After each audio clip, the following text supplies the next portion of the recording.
एक नई वीडियो के साथ आज मैं फिर हाजिर हूं, आपका होस्ट और दोस्त विक्रांत जोशी। आपका स्वागत करता हूं मैं आरएम शॉर्ट्स में, जिसमें हम लेके आते हैं दिन भर की स्पेस और डिफेंस न्यूज की टॉप खबरें। तो चलिए जान लेते हैं। अपनी सबसे पहले खबर की बात करेंगे तो वो भारत की जो आर्म फोर्स के लिए प्रोक्योरमेंट किया जाता है, रशिया से जो प्रोक्योरमेंट किया जाता है डिफेंस इक्विपमेंट या उसके स्पेयर पार्ट का, उसकी तरफ से निकल कर आ रही है और एक नई गाइडलाइन जारी की गई है। इस गाइडलाइन में त्वरित गति से इन स्पेयर पार्टों को खरीदने पर जोर दिया गया है।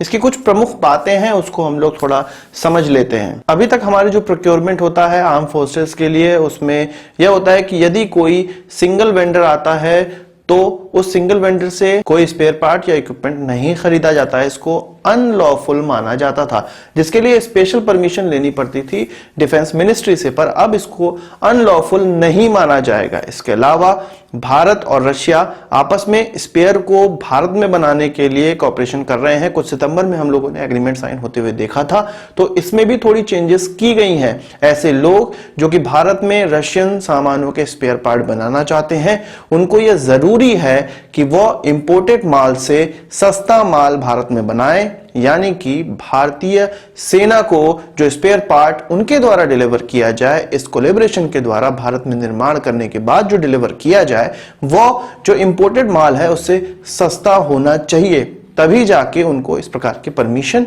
या उनके सामानों को खरीदा जाएगा। वहीं प्राइस नेगोशिएशन पे भी नई गाइडलाइन निकलकर सामने आई है। यदि इंपोर्टेड माल का भारत में बना हुआ माल लगभग 75% दाम का होगा, यानी कि 25% कम दाम पे मिल रहा होगा, तो उस वेंडर से कोई भी प्राइस नेगोशिएशन नहीं किया जाएगा और इसमें समय व्यतीत नहीं किया जाएगा। डायरेक्ट उनसे यह माल खरीद लिया जाएगा या स्पेयर पार्ट खरीद लिए जाएंगे, जिससे कि बहुमूल्य समय बचेगा। और यह सब चीज किया जा रहा है भारतीय आर्मी, एयरफोर्स और नेवी को वॉर रेडी रखने के लिए, ताकि समय से हमें जो स्पेयर पार्ट की डिलीवरी है वो होती रहे और हमारे जितने भी इक्विपमेंट हैं, जैसे कि हमारे एयरक्राफ्ट जो रशियन ओरिजिन के हैं, हमारे ऐसे शिप या सबमरीन जो रशियन ओरिजिन के हैं, और हमारे ऐसे हथियार टैंक्स जो कि रशियन ओरिजिन के हैं, उनकी समय से ओवरहॉलिंग होती रहे और उनको समय से स्पेयर पार्ट मिलता रहे। वहीं भारत और रशिया से रिलेटेड ही खबर दूसरी भी है हमारी।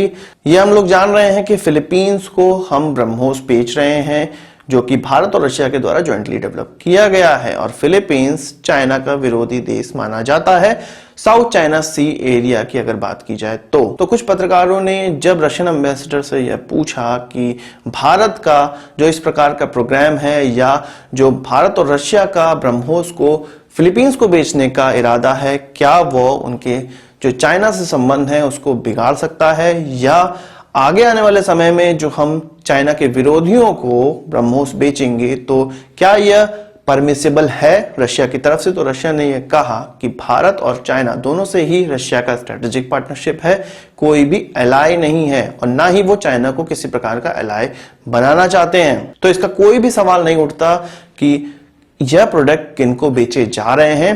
बात यह है कि जब दोनों देश जिस देश को बेचने को यह सामान एग्री हो जाएंगे, इस ब्रह्मोस मिसाइल को बेचने को एग्री हो जाएंगे, उन सभी देशों को बेचा जाएगा। और कुछ 1 दर्जन से ज्यादा देश अभी ऑलरेडी बातचीत में लगे हुए हैं, जिनके अलग अलग स्तर पे बातचीत पहुंच चुकी है।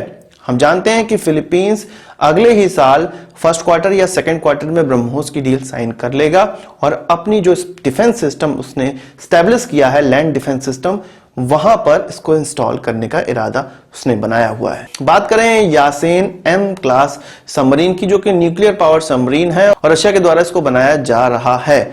1993 में यासेन क्लास का पहला सबमरीन बनाना स्टार्ट किया गया था, जिसको 2013 में जाके इंडक्ट किया गया। कुछ 20 सालों का समय गुजर गया और वो अलग अलग कारणों के कारण डिले हुआ। इसके बाद इसी यासेन क्लास का जो दूसरा सबमरीन था काजेन, उसको अभी सी ट्रायल के लिए भेजा गया है और कहा जा रहा है कि 2020 में उसको इंडक्ट किया जा सकता है। पर यासेन एम क्लास का पहला सबमरीन अब जाके लॉन्च किया गया है और जिसकी उम्मीद है अगले साल में उसको इंडक्ट करने की। यासेन एम क्लास का सबमरीन यासेन क्लास के सबमरीन से एडवांस सबमरीन है और उसी पर आधारित है। रशिया ने बताया कि यासेन एम क्लास के सबमरीन को चलाने के लिए क्रूज को तैयार किया जा चुका है, मेंबर्स को तैयार किया जा चुका है, जो उनको ट्रेनिंग की आवश्यकता है वो भी कंप्लीट हो चुकी है। वही बात करें काजेन सबमरीन की, जो कि यासेन क्लास के सबमरीन का दूसरा सबमरीन है, तो उसके लिए भी क्रू मेंबर बिल्कुल तैयार हो चुके हैं और उसको भी 2020 2020 में इंडक्ट कर लिया जाएगा। हम जानते हैं कि यासेन और यासेन एम क्लास के सबमरीन कुल मिला के 10 की संख्या में बनाने हैं,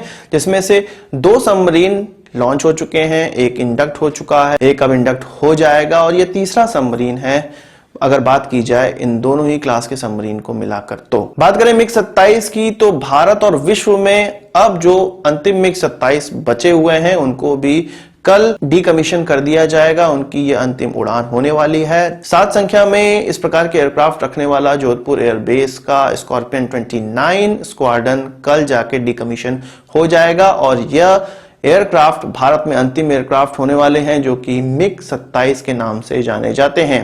इनके डीकमीशन होते ही विश्व में अब ऐसा कोई भी देश नहीं बचेगा जिसके पास इस प्रकार के मिग 27 एयरक्राफ्ट हैं। इससे पहले भी जोधपुर एयरबेस से ही इसी साल एक स्क्वाड्रन डीकमीशन किया गया था, क्योंकि जोधपुर एयरबेस के पास 2 स्क्वाड्रन इस प्रकार के एयरक्राफ्ट के थे और उससे पहले हमने हसीमारा से भी इस प्रकार के स्क्वाड्रन डीकमीशन होते हुए सुने हैं।